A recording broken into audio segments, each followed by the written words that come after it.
And dear students, assalamu alaikum and welcome to my YouTube channel. Let's learn. Let's start our exercise of chapter number 1. ये पहले चंद की terms हैं जो आप यहाँ से भी इनको लर्न कर सकते हैं और जो आपकी शॉर्ट क्वेश्चन आंसर है वहाँ से भी इनको लर्न कर सकते हैं। एक ही बात है। और पीछे चैप्टर में जो डेफिनेशंस गिवन है आप वहाँ से भी इसको प्रिपेयर कर सकते हैं। एक्सरसाइज मल्टीपल चॉइस क्वेश्चन है।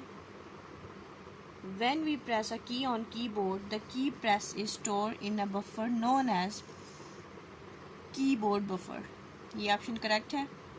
Modern computers are based on किस साइकिल पे बेस करते हैं? IPO, input, process and output. Which of the following is not a part of CPU? CPU का पार्ट कौन सा नहीं है? और वो है LU। ALU है पार्ट लेकिन LU कोई पार्ट नहीं है CPU का। MDR stands for memory data register. Next blanks हैं, 3 ही ब्लैंक हैं और तीनों ऑप्शन आपको गिवन है। RAM is an dash memory, electronic memory. For adding 2 numbers using ALU, fast memory devices called dash are used inside the ALU register. A dash is an example of output device. Printer output device की example है। Next question है जी, tick the correct and cross the wrong ones. Computer runs on mechanical energy, ये cross है। Electrical energy पे चलता है computer. RAM is a form of output device, ये cross है, गलत है। ALU is subsystem of CPU, ये टिक है, ये दुरुस्त है। Access from and output to the register is slow, गलत है, ये फास्ट है। क्वेश्चन आंसर आप अकॉर्डिंग टू डायरी तैयार करेंगे। नोट्स पे जो है अगर आपको कोई प्रॉब्लम होती है तो उसे आप कमेंट्स में पूछ सकते हैं। नेक्स्ट आपके पास क्विज है, आपने ग्रिड कंप्लीट करनी है। ग्रिड में वर्ड्स आप लोग खुद ढूंढेंगे। वर्ड यहाँ पे लिखे हुए हैं। एन इनपुट डिवाइस, कीबोर्ड है input device. Are device use to convert human signals into electrical microphone.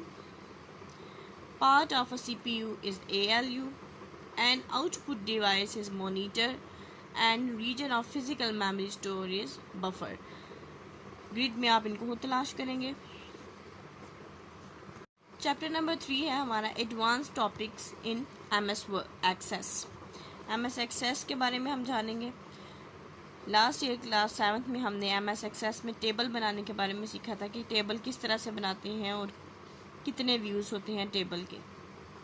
We have studied in previous class how we can create a table. We can create a table either of the 2 views, design view and data sheet view. After we have entered the data in table, we may selectively retrieve data of the table or table. This is known as querying a database. Last classes में हमने read किया था कि table किस तरह से create करते हैं। हम टेबल को एक्सेस में डाटा शीट व्यू 2 तरह से कर सकते हैं। डाटा शीट व्यू में और डिज़ाइन व्यू में इसको हम रिप्रेजेंट कर सकते हैं टेबल को। जब हम टेबल बनाने के बाद इसमें डाटा एंटर कर लेते हैं तो हम इसके डाटा को सर्च करने के लिए जो मेथड यूज़ करते हैं उसको हम क्यूरिंग कहते हैं। यानी क्यूरिंग का मतलब होता है तलाश करना। प्राइमरी की क्या है? This is a field or combination of fields which can uniquely identify each record in the table. The value in the primary key field is different for different records. Primary key क्या है कि हम data को uniquely identify करने के लिए, यानी हमें पता डिफरेंट एक डाटाबेस में डिफरेंट टाइप के टेबल हो सकते हैं। अब उसको हम कोई प्राइमरी की अलॉट कर देंगे तो जब भी हम सर्च करेंगे तो उस प्राइमरी की के अकॉर्डिंग हम सर्च करेंगे। प्राइमरी की हम लिखेंगे हमने किस तरह से उसको सेव किया था, किस तरह से हमने उसको नाम दिया था। हम वही नाम जब एंटर करेंगे तो हमारे पास रिट्रीव होके उससे रिलेटेड डाटाबेस हमारे सामने आ जाता है। The primary key ensures that there is no data duplication inside the table. ये primary key ये इंश्योर करती है, ये यकीन दिलाती है कि डाटा डबल नहीं हो रहा टेबल में। As you may remember, this is the one point of advantage of DBMS. आपको याद ही होगा कि ये डेटाबेस मैनेजमेंट सिस्टम का एक एडवांटेज है, एक फ़ायदा है कि डाटा की डुप्लीकेशन नहीं होती. The MS Access software automatically adds an ID number to the each record to identify the each record. जब भी हम कोई भी डेटाबेस बनाते हैं तो जो MS Access है वो खुद ही ऑटोमेटिकली उस डेटाबेस को अलग अलग नाम दे देता है ताकि डाटा की आइडेंटिफिकेशन हो सके. To assign multiple keys as primary key, अगर हमने एक से ज़्यादा प्राइमरी की असाइन करनी है, hold down the control key and click the row selector for each field. तो हम क्या करेंगे कि जो भी आपने जिन फील्ड्स को अपने एज अ प्राइमरी की सेलेक्ट करना है, आप वहाँ पे क्लिक करेंगे, फिर कंट्रोल की को लेके ड्रॉप डाउन सब को स्क्रॉल करेंगे, जहाँ तक जितनी भी रोज़ होंगी वहाँ तक अपलोड करेंगे तो वो सब एज अ प्राइमरी की फील्ड्स वो असाइन हो जाएंगी, आपको प्राइमरी की के तौर पे चाहिए. नेक्स्ट टॉपिक क्या है, क्रिएटिंग क्यूरी. किस तरह से हम क्यूरी क्रिएट करेंगे, किस तरह से तलाश करेंगे डाटा को.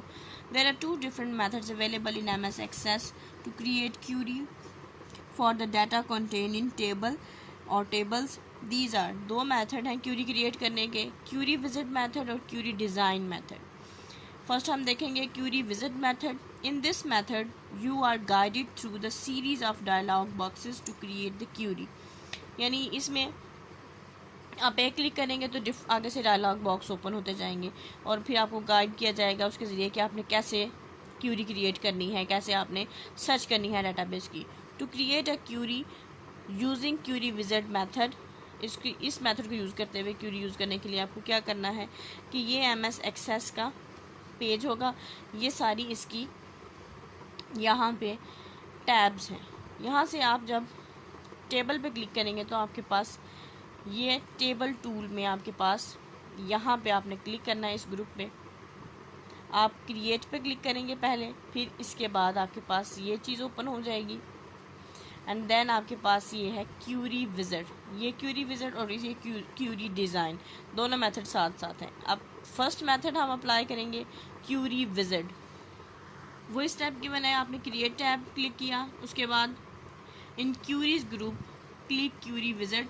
अब क्यूरी ग्रुप में आपने क्यूरी विजिट को क्लिक कर देना है, यानी जब आपने क्रिएट को क्लिक किया फिर उसके बाद ये क्यूरी ग्रुप है और इसमें यहाँ पे हम क्लिक करेंगे क्यूरी विजिट पे. इसके क्लिक करने के बाद ये बॉक्स ओपन हो जाएगा. यहाँ से आपने किस किस्म की क्यूरी पे क्लिक करना है, डिफरेंट ऑप्शन हैं. सिंपल क्यूरी है, क्रॉस टैब क्यूरी है, डुप्लीकेशन क्यूरी विजिट है, फाइंड अनमैच क्यूरी विजिट है. अब आपकी रिक्वायरमेंट के मुताबिक आप इसको क्लिक करेंगे सिंपल क्यूरी विजिट पे, यहाँ पे क्लिक करेंगे, देन ओके क्लिक करेंगे. वही steps.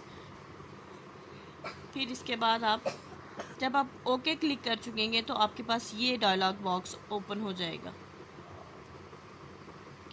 Which field do you want in your query. आप कौन से फील्ड को क्यूरी करना चाहते हैं. देन आपने क्या करना है, now click on this button. इस डायलॉग बॉक्स में इस बटन को आपने क्लिक करना है.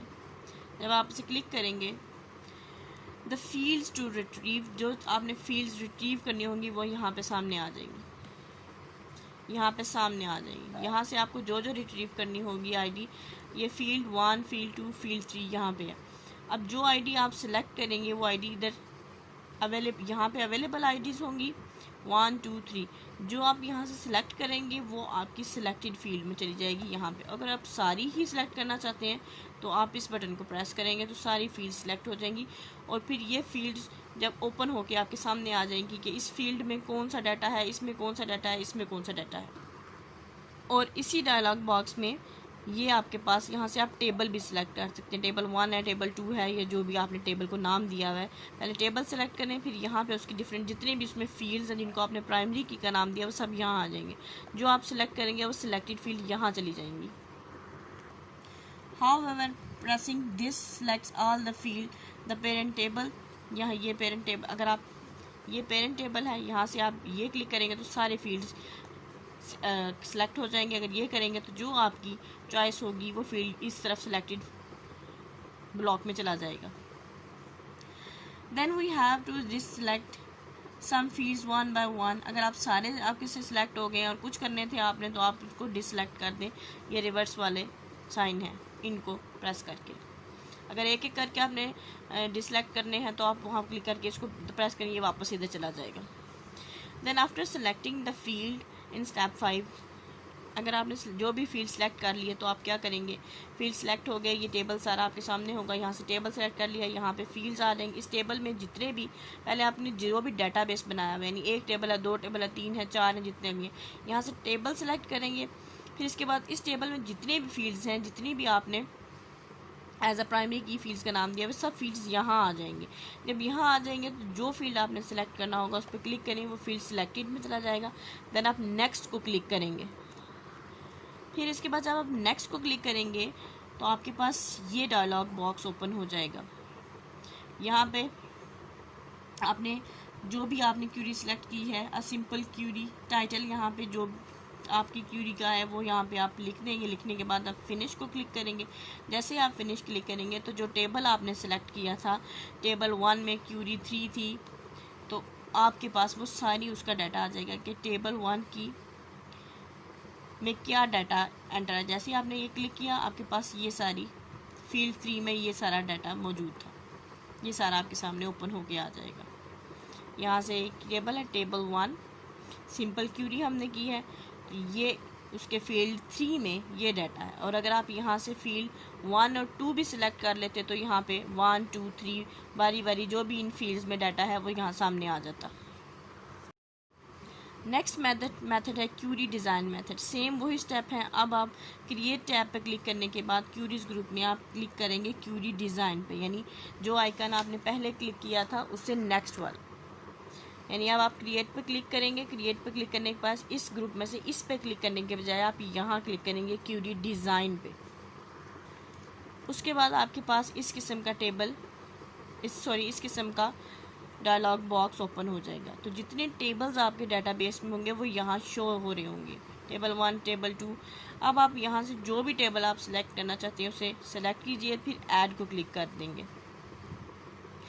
दोनों टेबल्स को करना चाहते हैं तो यहाँ पे आप अपना कर्सर रख के इसको स्क्रॉल डाउन करें, इसको ड्रैग करें, स्क्रॉल नहीं, ड्रैग करेंगे तो ये दोनों टेबल सेलेक्ट हो जाएंगे। फिर इनको ऐड कर लें आप। अगर एक को करना चाहते हैं तो एक पे क्लिक करके इसको ऐड करेंगे। टेबल सेलेक्ट करने के बाद जो भी टेबल आपने सेलेक्ट करना है, ऐड का बटन दबा दिया। उसके बाद आप इस किस्म के फीचर्स आपके सामने आ जाएंगे। टेबल 1 है तो आप टेबल 1 टेबल 2 क्यूरी 1 इसकी फील्ड्स आ जाएंगे। टेबल 1 की में ये 3 फील्ड्स 1 2 3 और ये आपकी ये प्राइमरी की का साइन है, ये उसकी आईडीज हैं। फिर इसके बाद आपने क्या करना है, you can see the following screen above पे। इसके बाद क्लिक करने के बाद आपके पास ये फील्ड्स आ जाएंगी। अब जब आपने इसको सिलेक्ट कर लिया, टेबल ही सिलेक्ट करिए, टेबल को सिलेक्ट करने के बाद आपके पास ये चीज़ ओपन हो जाएगी। यूँ ओपन होगा तो आप यहाँ से फील्ड्स है, अब यहाँ पे डिफरेंट नेम गिवन है, यानी ये रो ये डाटा शो करेगी, सॉर्ट शो ये सब चीज़ें यहाँ पे शो हो जाएंगी।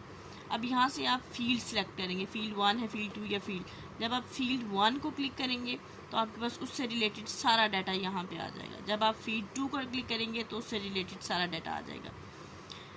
The above grid line are the essence of the query which picks out fields from the table. The different columns in the above show grid lines stand for the different fields selected. यानी जो भी हम यहाँ से select करेंगे तो वो data यहाँ पे शो होता जाएगा। Within every column different rows stand for different properties such as field. Some such properties of the field are field name, यानी ये डिफरेंट प्रॉपर्टीज शो हो जाएंगी। इस फील्ड का नेम आ जाएगा, इस फील्ड को किस तरह से आपने सॉर्ट किया, इसका ऑर्डर किया था। टेबल ऑफ फील्ड आ जाएगा, whether to show the field और नॉट इन क्यूरी, ये सब चीज़ें यहाँ पे आपके पास मौजूद होंगी। With the opening the query window a new tab open in MS Access 2010. This is the design tab inside the design tab. Click on run command यानी जब आप यहाँ पहुँच जाएंगे फिर आपने डिज़ाइन टैब पे क्लिक करना है। जब डिज़ाइन टैब पे आप यहाँ पे क्लिक करेंगे देन आपने ये रन पे क्लिक करना है। जब आप रन पे क्लिक करेंगे फिर उसके बाद आपको इस तरह से सारी फील्ड शो हो जाएंगी। जो फील्ड आप पिछले स्टेप्स में सेलेक्ट करेंगे उस फील्ड के अकॉर्डिंग रिलेटेड डाटा आपके पास यहाँ ओपन हो जाएगा। इसी पेज पे मल्टीपल चॉइस क्वेश्चन है, वो देख लेते हैं। M in DBMS stands for management. The query dash will show up the name of the tab where the query show up using query wizard. तो ये होगा title. Query wizard and query dash are two ways of querying the table. Query wizard और query design। यहाँ पे इसको stop करते हैं। Wish you best of luck and अल्लाह हाफिज़।